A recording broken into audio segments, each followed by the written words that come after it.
रियू रियू हल्ली अजिबात घरचं खायचं नसतं हा तुला.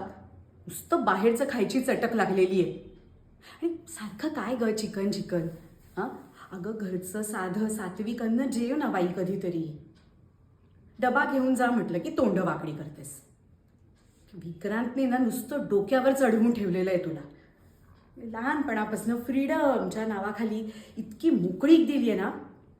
अगं बाई उद्या तुझं लग्न झालं ना की तुझ्या सासरची मंडळी आई म्हणून मला नावं ठेवणार आहेत. विक्रांतला कोणी काही बोलणार नाही ग. मोठ्या कंपनीचा MD आहे ना तो.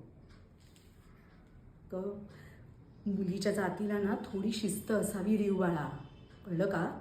नुसतं वेगवेगळे आवाज काढते म्हणजे झालं असं नाही आहे. आणि मी काय म्हणते तुला आवडतं की नाही चमचमीत खायला.